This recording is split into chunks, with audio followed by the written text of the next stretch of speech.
Thank you, Laurel. It's hard to think of that as good news, but I'm hoping we can get there eventually as I reflect with you on this text.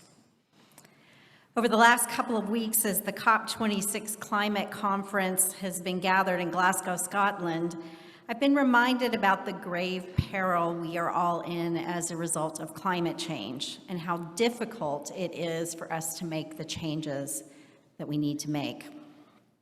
There are dire predictions about the fate of human civilization should the world fail to respond quickly and creatively to stop our use of fossil fuels and mitigate the damage that is already happening. Those of us in California know all too well the danger we're in, as we've been living through a prolonged and severe drought, have endured several years of historically massive wildfires that have decimated whole communities and fouled the air we breathe. We nervously look at maps that show our homes are likely to be underwater in a few decades, and we recognize that disease outbreaks like COVID-19 are ever more likely because of the changes in our climate. Despite these loud warning bells, the political will to act boldly is lacking. As COP26 ended yesterday, Swedish climate activist Greta Thunberg tweeted her reaction in a typically blunt way for her. Here's a quote. "The COP26 is over. Here's a brief summary. Blah, blah, blah. But the real work continues outside these halls, and we will never give up, ever. Unless we achieve immediate, drastic, unprecedented annual emission cuts at the source, then that means we're failing when it comes to the climate crisis." Quote, "Small steps in the right direction, making some progress, or winning slowly equals losing." That's the end of her tweet. This is a sobering assessment of where we are. As I was pondering today's gospel text, in which Jesus both predicts and reflects on the impermanence of the temple, an unimaginably devastating blow to the Jews of the first century, a blow which continues to resonate in our time, I found my thoughts connecting that 2,000 years old tragedy to the warnings we're hearing about climate catastrophe in our own time. Wondering how I might speak to you today about how God brings new hope and new life out of unimaginable loss. I think it's a word we need to hear, especially after the unimaginable loss of the last 20 months. And then on Thursday, in my morning poem a day feed, yes, you can subscribe to get a poem a day, came this gem from Max Garland titled "In the Meantime." And for me, it seemed to speak to the ponderings that I've been having this week. Here's what it says. "The river rose wildly every 7th spring or so, and down the hatch went the town. Just a floating hat box or two, a cradle, a cellar door like an ark to float us back into the story of how we drown, but never for good or long. How the ornate numbers of the bank clock filled with flood, how we scraped minute by minute the mud from the hours and days until the gears of time started to catch and count again. Calamity is how the story goes, how we built the books of the Bible. Not the one for church, but the one the gods of weather inscribed into our shoulder blades and jawbones to grant them grit enough to work the dumb flower of day into bread and breath again. The world has a habit of ending, every grandmother and father knew well enough never to say, so deeply was it stained into the brick and mind. We live in the meantime, is how I remember the length of twilight and late summer cicadas grinding the air into what seemed like unholy racket to us, but for them was the world's only music.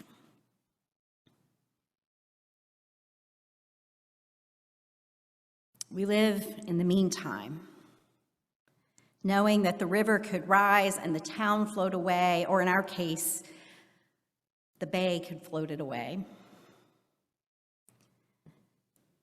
For our ancestors in faith, it was knowing that the temple where their community had centered its worship of God could be destroyed by the Roman legions. Calamity and God's response is how the story goes in the Bible, but also throughout time, even in our own time. The world as we know it has a habit of ending, which I shouldn't really need to say because we all know it in our own lives. People we love don't stay with us forever. Jobs come and go. The places we love change over time. Our physical and mental abilities can diminish so that we're no longer able to do the things at which we used to excel. But truth be told, if we lived with the consciousness of impending loss all of the time, we could never enjoy the twilight and the music of the cicadas, the leaves on the trees changing into beautiful browns, reds, and yellows, and the laughter of children overjoyed and relieved finally to have gotten their COVID shots. There is so much joy all around us. The Bible is a text for those of us who know that calamity has either just happened or is around the corner, but who seek God's word of hope anyway, in the midst of it. As the poet Max Garland says, it is the story of how we drown, but never for good or long. Jesus speaks to that hope in the conversation with his disciples that we heard Laurel read today from Mark 13. She said it's Holy Week, and Jesus and his disciples have been at the temple stirring up trouble. Jesus knows that he's a marked man, and he's trying to get in as much teaching as he can before his inevitable arrest. But he also knows that Jerusalem and the temple are in peril, along with the people who center their lives in worship of God around that temple. One of the disciples looks in awe at the massive stones of that temple. Scholars think that those stones were 35 feet long by 18 feet wide by 12 feet high, huge. It's hard to imagine how such an impressive building could ever be toppled, but it was. And Jesus knew that it could be. Just over 3 decades after Jesus' death and resurrection, the great Jewish revolt against Rome began in the year 66. And by the year 70, Jerusalem had been conquered, the temple destroyed, and the Romans had carried away all of the wealth secured inside. The destruction of the temple presented an existential crisis for the Jewish people, including the Jews that were a part of the Jesus movement that became what we now call Christianity. Because the passage we heard today references the destruction of the temple, biblical scholars believe that the Gospel of Mark was edited into its final form sometime just after the year 70, just after the temple was destroyed. And the gospel writer therefore knew that the people needed to hear what Jesus would say about their predicament. It makes Jesus seem like a great seer, like he could know that this was going to happen. But the truth is, it wouldn't have required omniscience for Jesus to know that the temple and the Jewish people were at risk, because they were already in great peril by the time that Jesus was crucified in the year 33. The signs of trouble were all around them, just as the signs of climate catastrophe are already all around us. Jesus' death at the hands of the Romans was itself one of many indicators of how perilous the Pax Romana was for the subjugated people of Judea and Galilee. At first, the words that Jesus says to his disciples don't seem to be especially full of hope. He says, "When you hear of wars and rumors of wars, do not be alarmed. This must take place, but the end is still to come. For nation will rise against nation and kingdom against kingdom. There will be earthquakes in various places. There will be famines." Yikes. Who wants that? It sounds terrifying. And yet, these are also the kinds of warnings that we're hearing today about the world we're passing on to our children and grandchildren. So where's the word of hope? Jesus says one more thing to the disciples. This is but the beginning of the birth pangs. Just as the first century followers of Jesus had to give birth to the church out of unimaginable destruction, we too are being called to join with God in giving birth to a new way of life. The good news that Jesus brings is the hope for new life when all hope seems lost.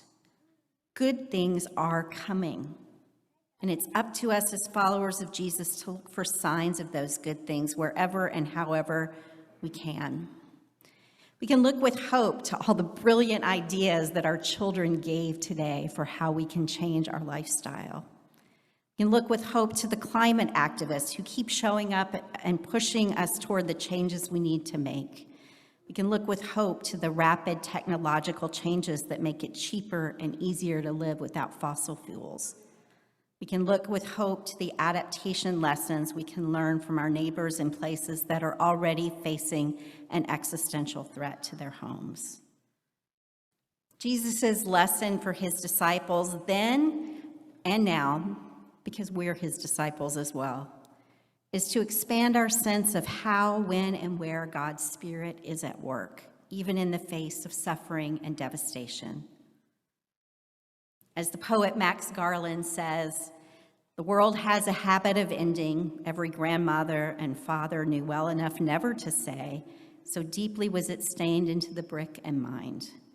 We live in the meantime is how I remember the length of twilight and late summer cicadas grinding the air into what seemed like unholy racket to us, but for them was the world's only music. Friends, I invite you to listen to God's music all around us. Live joyfully in this meantime, knowing that the pain and suffering we worry about is only birth pangs. God is already at work in and through Christ and those who follow in his way. God is already at work to bring forth new life and new hope. Thanks be to God for this good news. Let us stand together and sing.